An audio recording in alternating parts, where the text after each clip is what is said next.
Sejumlah nama selebritas kembali menghiasi daftar calon anggota legislatif di pemilihan umum 2024. Pemegang medali Olimpiade bulu tangkis Saudara Taufik Hidayat. Dan kami telah mendaftarkan ada Pak Ustadz Sumanso dan Syekh Arnold. Dari kalangan budayawan, seniman dan artis, Jayanti Karno.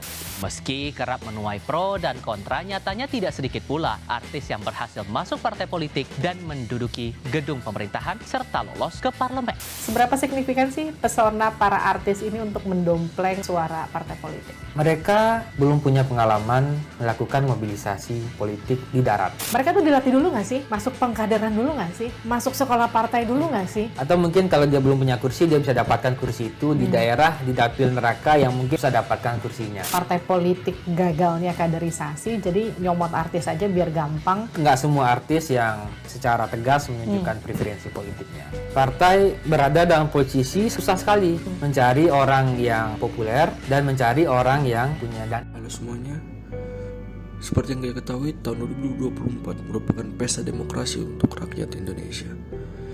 Komisi Pemilihan Umum pada Januari tahun 2022 telah mengumumkan tahapan-tahapan Pileg dan Pilpres 2024, yang dimana pendaftaran calon anggota DPR, DPRD, dan DPD itu diadakan pada 21 Mei hingga 6 Juni tahun 2023. Tetapi pada kenyataannya, Komisi Pemilihan Umum membuka pendaftaran Bacalek pada tanggal 1 Mei hingga 14 Mei tahun 2023 ini, yang sehingga membuat kita banyak bertanya-tanya. Pada pemilu tahun 2024 ini, partai peserta pemilu terdapat berjumlah 17 partai politik, yang dimana diisi oleh partai politik lama dan beberapa partai politik baru, dan juga beberapa partai politik yang sebelumnya tidak berhasil lolos ke parlemen kembali hadir di pemilu 2024 ini. Di tengah dinamika politik dunia, seringkali kita melihat para artis atau selebriti memutuskan untuk memasuki kancah politik. Di video kali ini, kita akan menjelajah fenomena ini dan menggali lebih dalam mengapa artis-artis ini memilih untuk memasuki partai politik.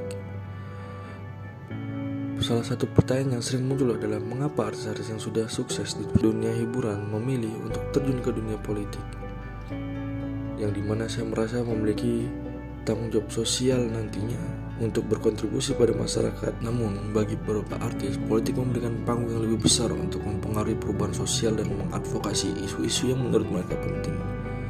Namun tidak jarang artis-artis yang memiliki niat untuk memasuki dunia politik juga menghadapi tantangan dan kritik.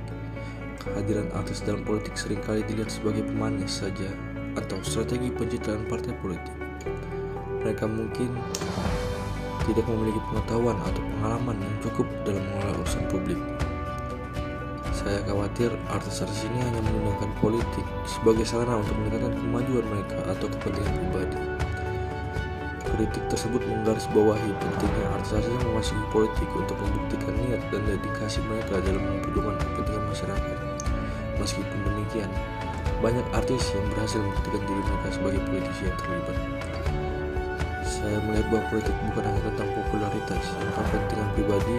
Saya belajar banyak tentang kebijakan, bekerja sama dengan pakar, dan terus berupaya melibatkan kepentingan sosial. Itulah kata mereka.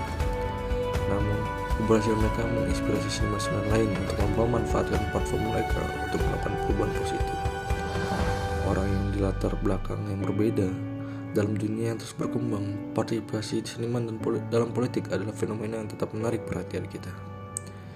Dalam upaya menciptakan perubahan yang nyata, penting bagi kita untuk menghargai niat dan dedikasi mereka, sambil tetap melihat secara kritis dan memastikan bahwa kepentingan masyarakat diutamakan. Terima kasih telah menonton video ini. Sampai jumpa. See you.